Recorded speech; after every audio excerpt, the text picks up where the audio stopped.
সচিদানন্দরূপায়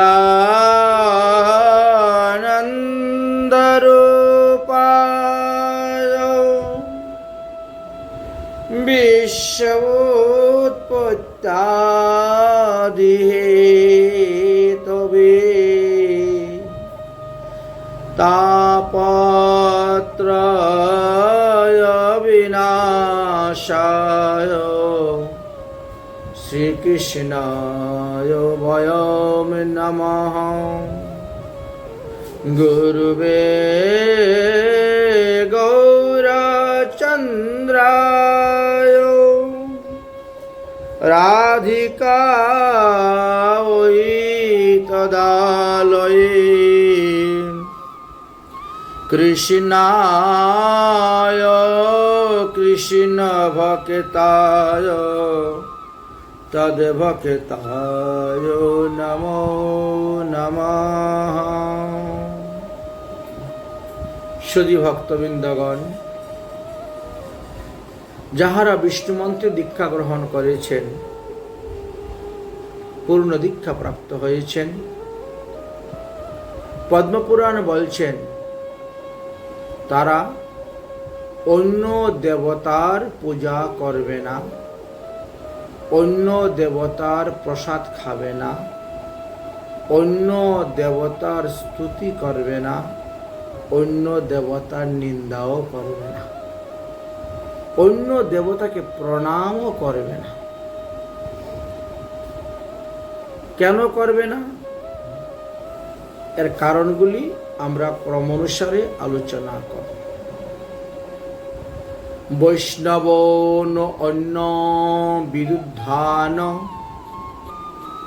চৈতাংশ্চ no মন্যমে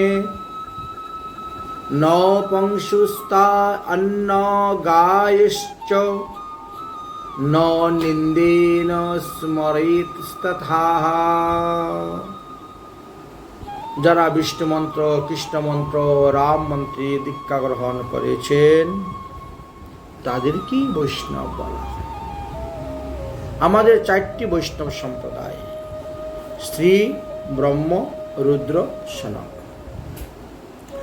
এই চতুর সম্প্রদায় বৈষ্ণবদেরকে বলা হয়েছে, হে বৈষ্ণবগণ, কখনো তোমরা অন্য দেবদেবীকে পূজা করিও না, অন্য কোনো দেবদেবীকে প্রণাম করিও না, অন্য কোনো দেবদেবী দর্শন করতেও যেও না, অন্য দেবদেবীর মহিমাযুক্ত গান করিও না, অন্য দেবদেবীকে স্মরণ করিও না, এমনকি অন্য কোনো দেবদেবীর তোমরা নিন্দাও করিও না।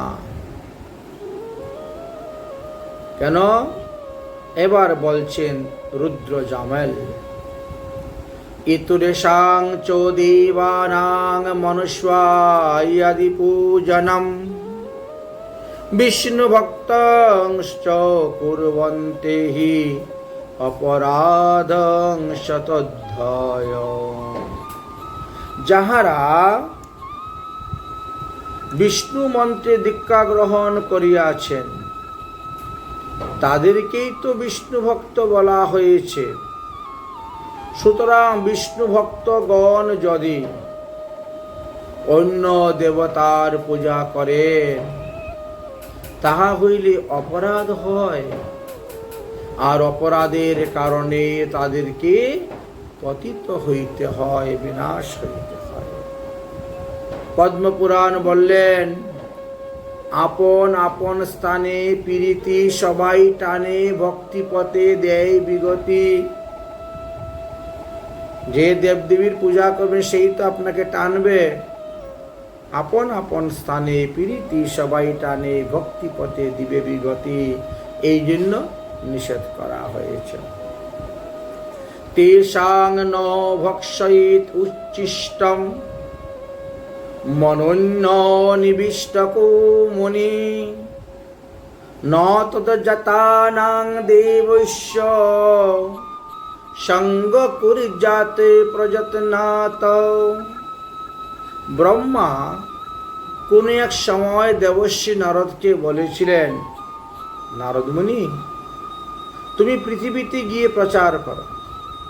বৈষ্ণবগণ কখনো কোনো দেবদেবীর নিবেদিত প্রসাদ ভক্ষণ করবে না, প্রথম কথা। এবং অন্য কোনো দেবদেবীর উপাসনাও করিবে না, এইটি নিষেধ করে। একমাত্র কৃষ্ণ পূজা করবে, কৃষ্ণের প্রসাদ পাবে। অন্য কোনো দেবদেবীর পূজাও করবে না, প্রসাদও খাবে না। শ্রী নারদীয় পুরাণেও এই কথা আলোচনা করা আছে। ব্রাহ্মণোপি মুনিজ্ঞানী দেবং অন্যং ন পূজয়েৎ মোহিনী কুরুতে তদা সদ্যশ্চণ্ডালতাম ব্রজে। বিষ্ণু ভক্ত ছাড়াও মুনি ঋষিগণ এবং ব্রাহ্মণগণকে উদ্দেশ্য করে বলছেন, তারাও কখনো অন্য দেবদেবীর পূজা করিবে না।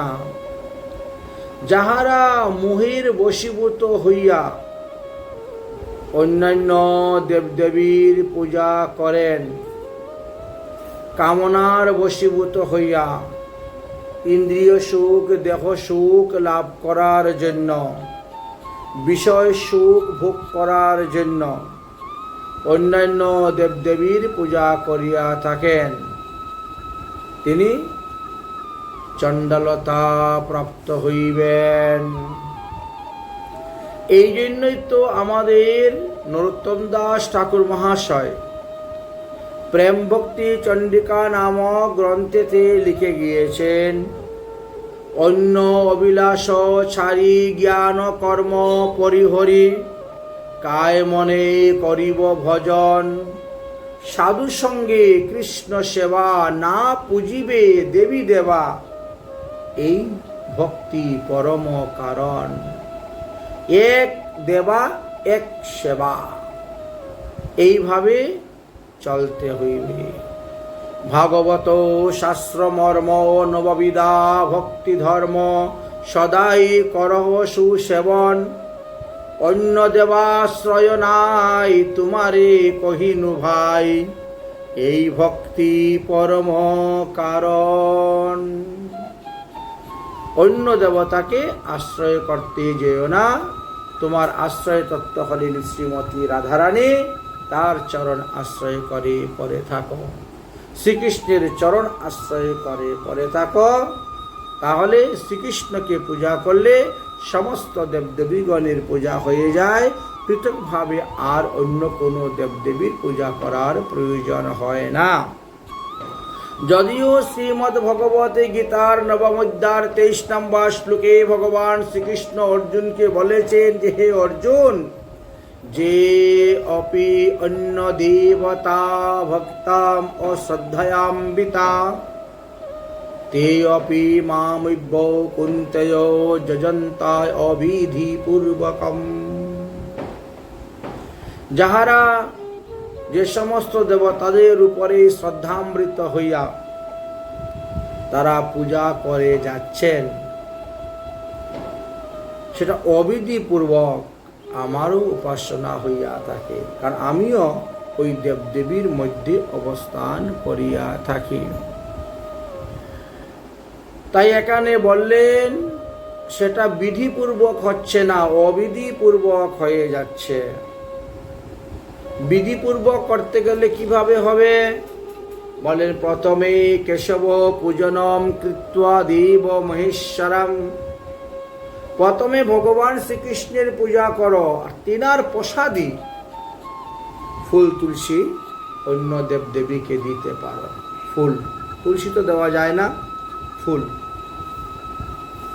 ফুলের মালা, নির্মাল্য ভোগ ভগবান শ্রীকৃষ্ণকে ভোগ দিয়ে সেই ভোগ অন্যকে দিতে পারে। তাই গীতাতে আবার একদিকে যেমন এই কথা বলছেন, অন্যদিকে অনন্য ভক্তির কথাও বলছেন। যার হৃদয়ে অনন্য ভক্তি উৎপন্ন হয়ে গেছে, সে গোবিন্দ সেবা ছাড়া আর কারু সেবা করতে যাবেই না, প্রয়োজন নেই করা। ঋষিকেশ গোবিন্দ সেবা না পুজিব দেবী দেবা, এই তো অনন্য ভক্তির কথা। একমাত্র অনন্য ভক্তি যার হৃদয়ে উৎপন্ন হয়েছে তারা দেখবেন কৃষ্ণ ভজন যারা করে তারা লক্ষ্মী নারায়ণের পর্যন্ত পূজা করে না, ঘট বসায় না, গণেশের পূজাও করেন না। তবে মহাদেবের পূজা করেন কেন? মহাদেব পরম বৈষ্ণব, বৈষ্ণব জ্ঞানে পূজা করা হয়। অন্যান্য দেবদেবীকে বৈষ্ণব বলে নাই শাস্ত্রে। যাই হোক, স্কন্দ পুরাণেও আমাদেরকে ইঙ্গিত দিয়েছেন, অর্চিতে দেব দেবস্য শঙ্খ চক্র গদাধরে, অর্চিতা সর্বদেবতা সৃজত সর্বগত হরি।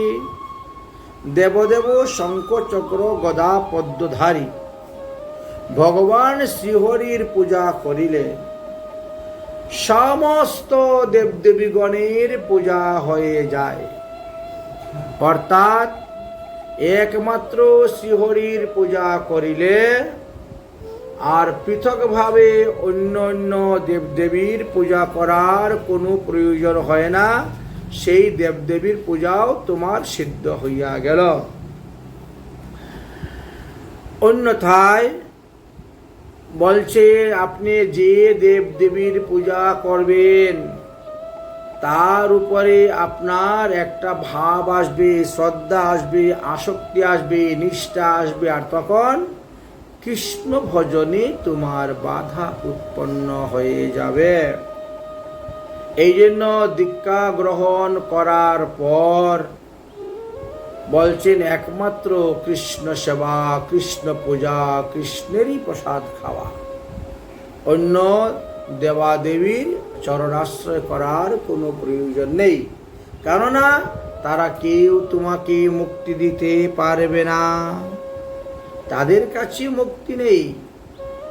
মুক্তি তো তারাই লাভ করতে পারবে যারা ভক্তির সহিত ভগবানকে সেবা করে যাচ্ছেন। মুক্তি হলেন ভক্তি দেবীর দাসী। অতএব মুক্তি লাভ করতে গেলে দেবদেবীর পূজা করলে হবে না, পূজা করতে হবে ভগবান শ্রীকৃষ্ণের। দেবদেবী পূজার দ্বারা দেবলোক পাওয়া যায়, অর্থাৎ স্বর্গলোক পাওয়া যায়।